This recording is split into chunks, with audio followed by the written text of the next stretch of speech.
हम करेंगे बेटा यूनिट 5 शेप्स एंड पैटर्न। इससे पहले हम थोड़ा सा शेप्स के बारे में पढ़ते हैं, थोड़ा सा लाइंस के बारे में, ठीक है। तो सबसे पहले हमारे पास स्ट्रेट एंड कर्व लाइंस में हम पढ़ते हैं। स्ट्रेट एंड कर्व लाइंस किसके बारे में? Straight and curve lines.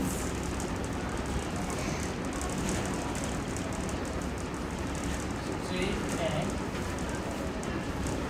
Curve line. कौन मेरे को समझा सकता है स्ट्रेट लाइन और कर्व लाइन क्या होंगे? बता सकता है कोई अपनी मर्जी से? स्ट्रेट से क्या पता लग रहा है, कर्व से क्या पता लग रहा है, बताओ जैसे।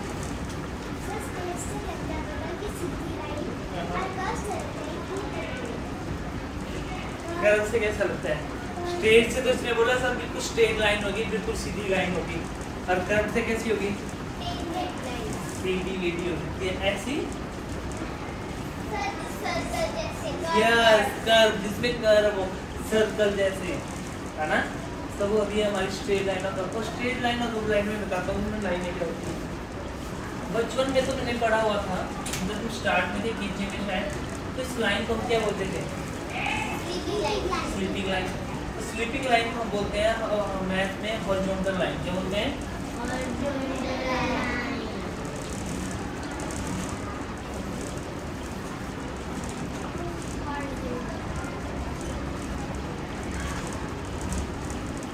हॉरिजॉन्टल स्ट्रेट लाइन, ठीक है, जो स्लीपिंग लाइन है। और स्लीपिंग लाइन भी बोलते हैं हम, ठीक है, समझ गए?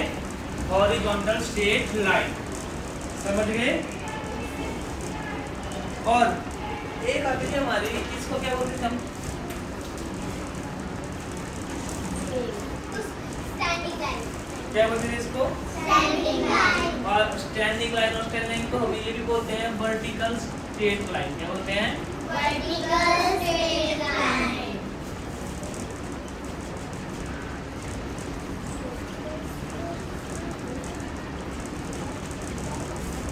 अच्छा, ये दो लाइंस याद है।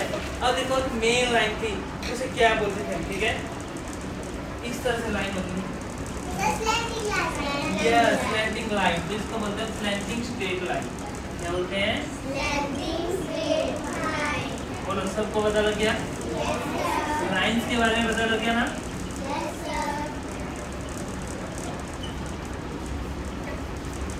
अब कर्व लाइन कैसी होती है? ये तो आगे हमारी स्ट्रेट लाइन, 3 टाइप्स की होती है स्ट्रेट लाइन की, होती है ना। अब देखो मैं कोई भी लाइन बना रहा हूँ मैं, ये क्या होगी हमारी? ये होगी vertical straight line, standing line. ये कौन सी होगी हमारी? स्लीपिंग लाइन जैसी होगी। ये स्लैंटिंग लाइन, ये स्लीपिंग लाइन, ये स्लैंटिंग लाइन, कोई ना।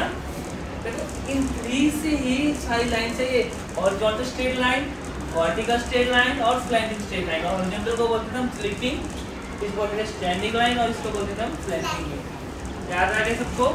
और कर्व लाइन क्या होती है? कर्व लाइन क्या होती है बेटा? कर्व लाइन होती है जिसमें कर्व हो। क्या होती है कर्व लाइन? जैसे सी है ना, कर्व है ना इसमें, देखो है, इसको बोल सकते हैं। ये कौन सी लाइन है हमारी? Curve line. कोई भी कर्व जैसे ऐसे है ना, कोई इस तरह से कोई लाइन है, तो ये कौन सी लाइन हुई? कर्व। ये लाइन आप ड्रॉ कर सकते हो, ठीक है, कर्व लाइन, बाकी सब लाइन, ठीक है। अब आइए हमारे पास कुछ शेप्स के बारे में पढ़ते हैं हम, ठीक है।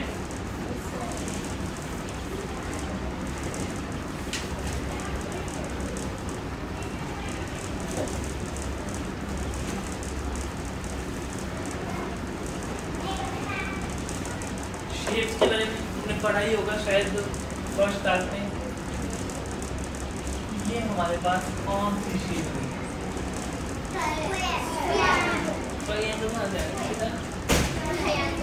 ये कौन सी शेप हुई? Square shape.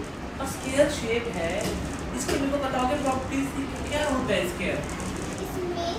ये तो बता लगे हमें।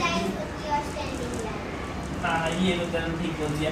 इसमें क्या होगी? एक तो होगी हमारी वर्टिकल स्ट्रेट लाइन और दूसरी क्या होगी? हॉरिजॉन्टल स्ट्रेट लाइन, जिसको आप स्लीपिंग लाइन और स्टैंडिंग लाइन बोलते हो, है ना। ये तो होगी दो लाइनें। तो स्क्वायर से कैसे पहचानते हो कि ये सब स्क्वायर है? बताओ। नहीं, बॉक्स तो रेक्टेंगल भी होता है। जो स्क्वायर होता है, एक तो उसकी 4 साइड्स होती है, 1 2 3 4 4 साइड्स होती है और 4 कॉर्नर्स होते हैं 1 2 3 4 वो तो रेक्टेंगल के भी होते हैं। जो इसका मेन है all the sides are equal, इसकी क्या होती है जो सभी साइड ये वाली साइड भी दिस वन भी सभी साइड्स क्या होगी बराबर होगी। अगर ये साइड आपकी 4 सेंटीमीटर में तो ये भी 4 सेंटीमीटर की होगी, ये भी 4 सेंटीमीटर की होगी और ये भी 4 सेंटीमीटर की होगी। तो हम लिख सकते हैं a square has 4 sides, क्या लिख सकते हैं हम? A square has 4 sides. 4 sides, देखो 4 sides है ना स्क्वायर की 1 2 3 4 और क्या है 4 इसकी क्या है कॉर्नर। कॉर्नर्स क्या होते हैं जिसमें दो हमारी लाइंस है जो मिलती है। अब ये एक लाइन यहाँ से एक लाइन यहाँ से तो यहाँ पे क्या बन गया हमारा कॉर्नर 1 2 3 4 कितने कॉर्नर्स है 4। A square has 4 sides and 4 corners। और मैंने एक और चीज तुमने बताई, बताओ मेरे को और मैंने क्या बताया?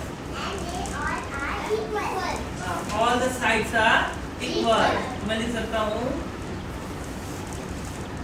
all the 4 sides, 4 side है ना 4 sides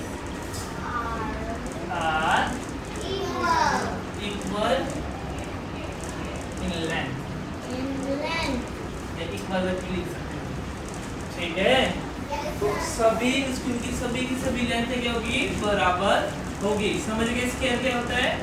हमने क्या देखा स्क्वायर, अगर मैं क्वेश्चन फिलअप दे सकता हूँ आपको पेपर में, मैं लिखो a square has dash sides, तो आप डैश में क्या लिखोगे कितनी साइड्स होती है 4, तो लिखो square has 4 sides। A square has dash corners, all the sides are equal। समझ गए?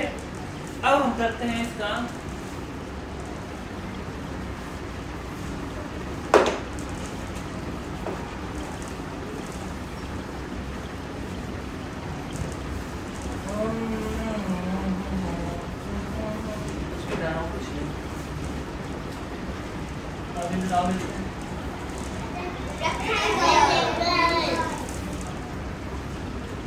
रेक्टेंगल। अब बताओ रेक्टेंगल होता क्या है? कौन बताएगा? बता दे, जो भी पता है बता। खड़े हो जाओ शाबाश।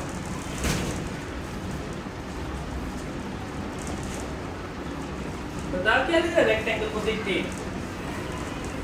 बता शाबाश। उसमें स्टैंडिंग लाइन स्मॉल होती है और स्लीपिंग लाइन बड़ी होती है। हाँ, ये तो मुझे सोचा ही था। ठीक है, ऐसा नहीं है। देखो रेक्टेंगल में दिख क्या रहा है सबसे पहले? इसमें कितनी साइड्स है 4 साइड्स है। तो मैं लिख सकता हूँ यहाँ पे rectangle has RECTANGLE। Rectangle has 4 sides 1 2 3 4 and 4 corners 1 2 3 4। पर क्या स्क्वायर होता था जिसके क्या होती थी सभी साइड्स इक्वल होती थी, all sides are equal in length. अब इसकी कौन सी साइड इक्वल है? ध्यान से देखो, है तो है ये। अब इसने बोला सर यहाँ तक सेम है और ऊपर नीचे क्या है ऑपोजिट साइड, मतलब ये इसके ऑपोजिट वाली साइड सेम है और इसके ऑपोजिट वाली साइड सेम है। तो हम लिख सकते हैं यहाँ पे द ऑपोजिट साइड्स आर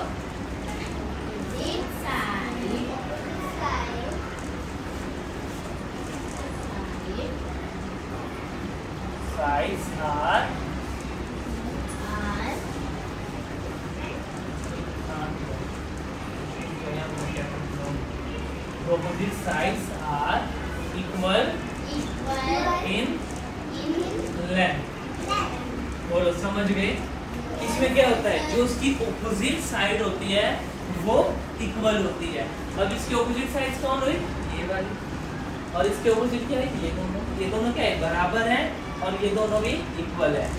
ठीक है, तो वो रेक्टेंगल है, रेक्टेंगल की भी 4 साइड्स हैं, 4 कॉर्नर है स्क्वायर की तरफ, पर डिफरेंस क्या है? The square has 4 sides are equal in length और a rectangle क्या है? The opposite sides are equal in length। समझ गए?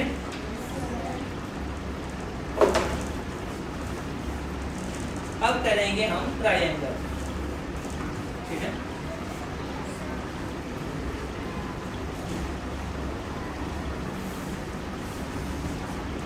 तो मैं एक चीज तुम्हें भूल गया बताना, चलो बाद में बताता हूँ इसको करने के बाद। ठीक है, 2D और 3D शेप्स के बारे में, क्या होती है 2D और 3D शेप। ठीक है, तो ट्रायंगल करते हैं हम। ट्रायंगल, अब ये हमारे पास है ट्रायंगल। बताओ इसमें तुम्हें क्या क्या लगता है? मतलब इसमें 3 साइड्स हैं, ठीक है, और क्या है 3 कॉर्नर्स हैं। तो देखो एक तो अब इसमें सोचोगे तुम ना ट्रायंगल में कि इसकी सभी साइडें बराबर होती है। यस, इसकी सभी साइडें बराबर हो भी सकती है, क्या पता इसकी 2 साइड्स ही इक्वल हो, क्या पता all the sides are not equal. समझ गए? अब कोई भी इस तरह से बना लिया मैंने, तो देखो ये वाली साइड बड़ी है, ये वाली साइड बड़ी है, ये छोटी है ना। तो मतलब इसमें ऐसा नहीं है कि ट्रायंगल में कि side all the sides are equal, इसमें all the sides are equal भी हो सकती है और 2 साइड्स आर इक्वल भी हो सकती है और कोई भी इक्वल नहीं हो सकती। फिर डिफरेंट टाइप की ट्रायंगल है वो मैं आपको बड़ी क्लास में बताऊंगा। ठीक है, कोई इक्विलेटरल ट्रायंगल है, आइसोसेलेस ट्रायंगल है, तो मैं बड़ी क्लास में समझाऊंगा तुम्हें। ठीक है, अभी तुम ये समझो कि जो ट्रायंगल है उसकी कितनी साइड्स हैं? 3 साइड्स हैं और 3 कॉर्नर्स हैं। आपने मानना नहीं, एक चीज सुनना भी, क्लोज्ड शेप होती है, क्लोज्ड होती है शेप, क्लोज शेप होती है जो बंद होती है। तो सबसे छोटी जो क्लोज शेप है वो ट्रायंगल ही है, क्योंकि 2 लाइन से कभी भी कोई क्लोज शेप नहीं बन सकती जो बंद हो। ये बंद है ना चारों साइड से, तो 3 लाइन से बने ना ये, देखो क्लोज शेप भी है। तो मैं लिख सकता हूँ ट्रायंगल हैज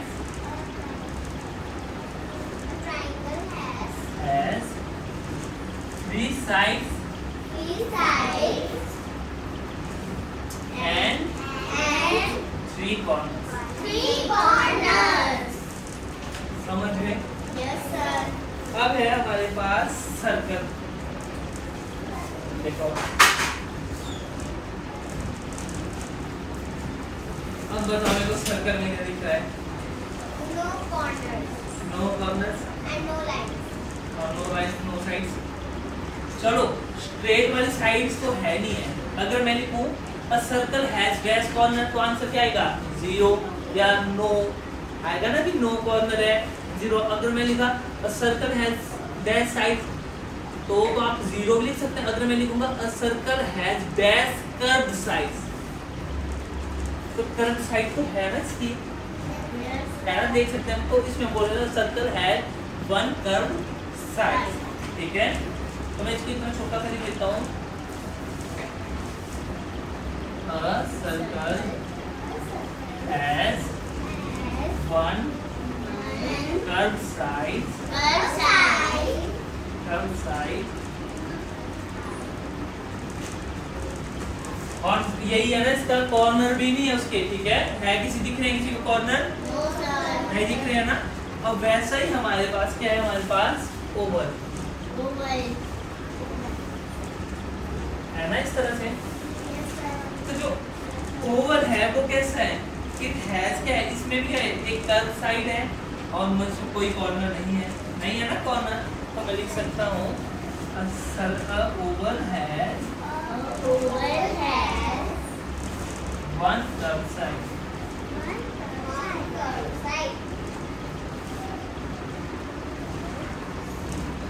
समझ गए? अब जो जितने भी शेप्स की मैंने बोला कोई है 2D शेप्स। 2D शेप्स पता क्या होती है? वो रियल नहीं होती, समझना ठीक है? जो 2D शेप होती है वो रियल नहीं होती। रियल इन द सेंस उनको हम पकड़ नहीं सकते, उनको सिर्फ हम ड्रॉ कर सकते हैं। जैसे मैं एक एग्जांपल देता हूँ। अब मैं बोलता हूँ ये कौन सी शेप है जो सामने दिख रही है आपको? नहीं, मैं तो बोल सकता हूँ ये क्यूबॉइड है। तो क्यूबॉइड है वो सामने से देखने को रेक्टेंगल शेप की तरह लग रहा है, वो हमें पता है, पर ये तो क्यूबॉइड शेप का है ना। समझो ये क्यों मैं 3D शेप भी करवा देता हूँ तुम्हें, करवाओ थोड़ी सी।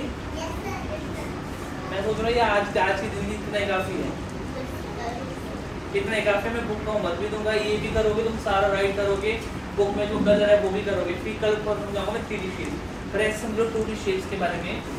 अब मैं बोलता हूँ मेरे को सर्कल का एग्जांपल दो, तो किसके पास है सर्कल? इसी के पास है। अगर तुम मैं बोलूँगा तुम्हें, हाँ जी ये बेटा ये फैन का जो जहाँ से घूम रहा है वो एक सर्कल शेप का लग रहा है, तो देखो ऊपर से मोटा भी है ना, तो जो सर्कल होता है, यस। अब देखो ये टायर की तरह है, सामने से क्या लग रहा है? सर्कल। पर ध्यान से देखो, इसकी तो यहाँ से इसकी ब्रेड्थ भी है, इसका अलग सा है, तो मतलब हम इन चीज़ों को जो 2D शेप्स होती है उनको हम सिर्फ ड्रॉ कर सकते हैं, ये रियल नहीं होती। और 3D शेप रियल होती है। जैसे एग्जांपल मैं तुम्हें ऐसे ही बता रहा हूँ, जिसको नहीं करने की जरूरत नहीं है।